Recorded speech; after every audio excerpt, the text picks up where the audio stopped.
Finally on the road. I think one of the greatest opportunities in life is when you get the chance to get out of your daily routine. The opportunity to go on an adventure, basically. Well, that's pretty much what I did over my 2014 spring break. The story of my journey starts here with that guy.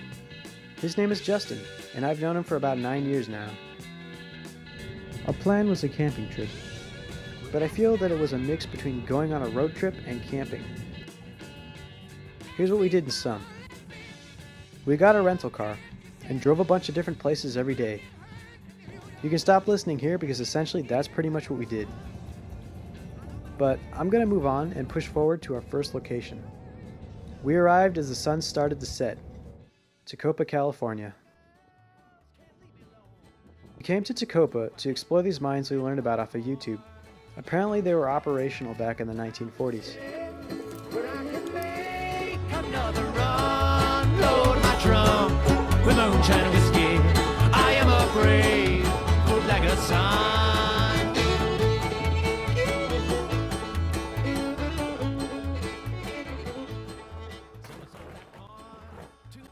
4.5 hours later, after the mines, we drove over to the China Ranch Date Farm. It was a beautiful oasis, and it was awesome to see all the greenery in the middle of the desert.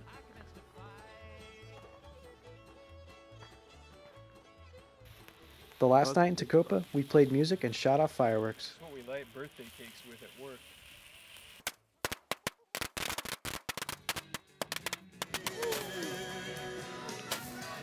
The morning after Tecopa, we drove up Highway 127 to Highway 190 to arrive in Death Valley National Park. Going to the Billy Mine with an IE, where safety comes first. Isn't that right, Justin? Wait. This was the last operational mine in the park until 2005, and also the first area we explored in Death Valley.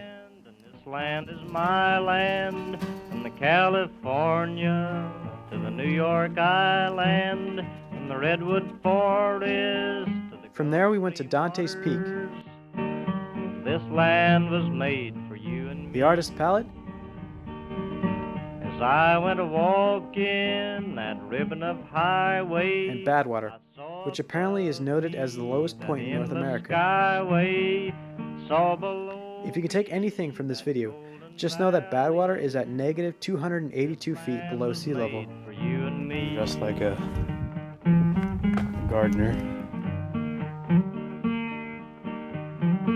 The Mesquite Sand Dunes was our last stop before leaving Death Valley. I roamed and rambled, and I followed my footsteps to the Highway 395 is what we took to get to the third location. deserts all around me. Justin called the campsite the Silver Spur Mining Camp. This land was made for you and me. I really didn't know much about the area, but honestly I can say the best thing about that location was the Owens Valley mountain range.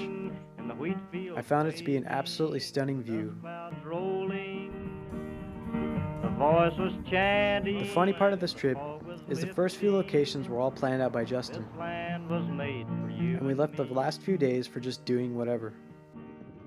This land is your land. Our fourth This land location is was pretty my much unplanned. land. From California to the New York Island. I figured since we were near Mammoth, why not go skiing? The Gulf Stream waters. So we did. This land was made for you and me. I don't know any other day of skiing I've had that was this perfect. There was not a single person in front of me for the majority of the day. Sure, it was a little patchy out, it being snow in the spring, but I was able to go as fast as I wanted without ramming into anyone. Fog was lifting.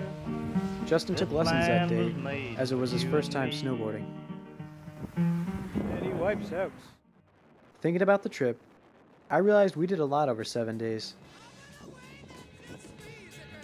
I see this trip as a personal accomplishment for me because it wasn't just some idea that faded away over time. I got out of my daily routine,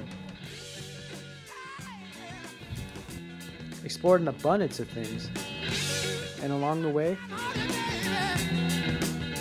I can now say that I did something fulfilling over my spring break this year. I said a friend,